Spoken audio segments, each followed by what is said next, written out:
आज वरळीमध्ये नारळी पौर्णिमेनिमित्त राजकीय घडामोडींची शक्यता पाहायला मिळते। शिवसेना आणि ठाकरे सेना आमने सामने येण्याची शक्यता आहे।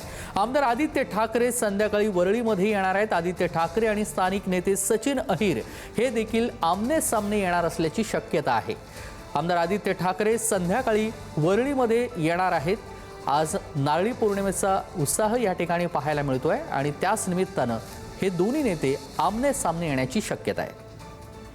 आणि या सगळ्या संदर्भात सविस्तर माहिती जाणून घेऊया। संदीप राजगोळकर आपले प्रतिनिधी या क्षणाला जोडले गेले। संदीप, दोन नेते आज आमने सामने येण्याची शक्यता आहे। सचिन अहिर यांनी ठाकरेंची साथ सोडली आणि त्यानंतर ते आता शिंदेंच्या शिवसेनेसोबत आहेत आणि त्यानंतर पहिल्यांदा आदित्य ठाकरे आणि सचिन अहिर आमने सामने येण्याची शक्यता आहे।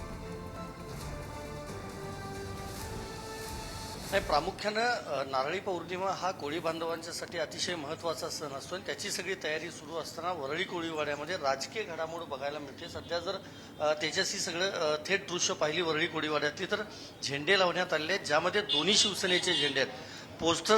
पोस्टरबाजी जी आहे ती देखील करण्यात आली आहे, कारण एकनाथ शिंदे, सचिन अहिर, श्रीकांत शिंदे हे सगळे जे नेते आहेत ते या ठिकाणी येणार आहेत आणि या सगळ्या मतदारसंघाचं प्रतिनिधित्व जे करतात ते आदित्य ठाकरे आमदार आहेत त्या भागाचे आपल्याला माहीत आहे, ते देखील येणार आहेत। यापूर्वी जर बघायला गेलं तर दोन्ही गट आणि दोन्ही नेते हे यापूर्वी देखील आमने सामने आलेले होते।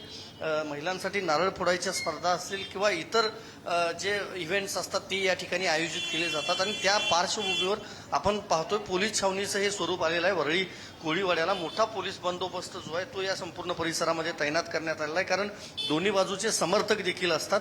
आणि तू म्हटल्याप्रमाणे तेजस, सचिन अहिर यांनी ठाकरेंची साथ सोडलेली आहे। आपल्याला माहिती आहे काही दिवसांपूर्वी ते उपसभापती झाले आहेत आणि त्यांच्यासह मिलिंद देवरा असतील, श्रीकांत शिंदे खासदार असतील आणि उपमुख्यमंत्री एकनाथ शिंदे असतील हे देखील या ठिकाणी येणार आहेत आणि त्यामुळेच ही सगळी हा सगळा जो पोलीस बंदोबस्त जो आहे तो बघायला मिळतोय। समोरही आपण पाहतोय की हे स्टॉल्स लावण्यात आलेले आहेत, म्हणजे दोन्ही शिवसेनेचे स्टॉल्स या संपूर्ण परिसरामध्ये बघायला मिळतात। कार्यकर्ते आता हळूहळू जमायला सुरुवात झाली आहे आणि कार्यकर्त्यांमध्ये राडा होऊ नये, कारण यापूर्वी देखील मी सांगितल्याप्रमाणे दोन्ही गट आमने सामने आलेले होते आणि त्यामुळेच कायदा सुव्यवस्थेचा प्रश्न निर्माण होऊ नये याची काळजी पोलीस प्रशासनाकडनं घेतली गेलेली आहे। आता सगळ्यात महत्त्वाचं हेच आहे की ठाकरे गटाचे नेते पहिल्यांदा येतात की शिंदेच्या शिवसेनेतले नेते पहिल्यांदा येतात हे बघणं अतिशय महत्त्वाचं असेल, कारण दोन्ही गट एका वेळेला येऊ नये याची काळजी पोलिसांकडून घेतली जाते। मात्र सांगितलं जात आहे असं की दोन्ही गट एकाच वेळेला येऊ शकतात।